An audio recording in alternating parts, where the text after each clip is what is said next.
Hey there, CPS principals and assistant principals.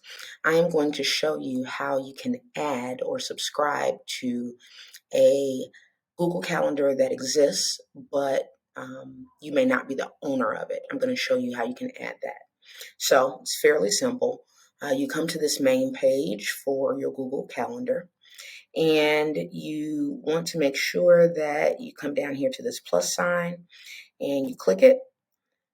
Then you're going to click on where it says subscribe to calendar.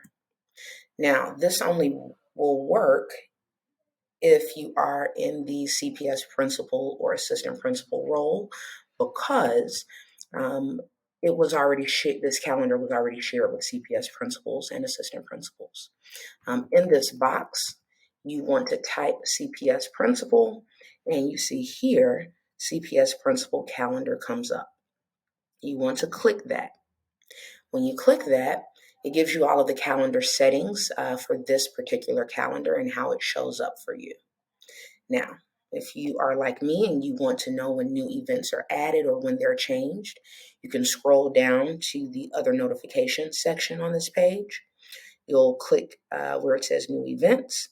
And if you click email here, this means you will get an email every time a new event is added to the CPS principal calendar.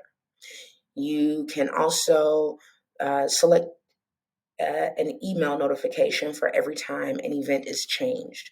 It's completely up to you.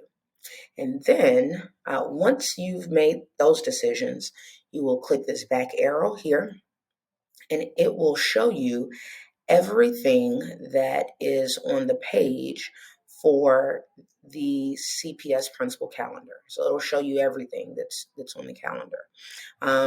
Items that are added to the calendar is all day items. You'll see them in this top section. If there are items that last for multiple days, like Google Palooza, you will see that it'll go across multiple days in the top. And then if there's something that is like time bound within a day, you will see it appear like these items here on the calendar. I hope this was helpful. Have a great one.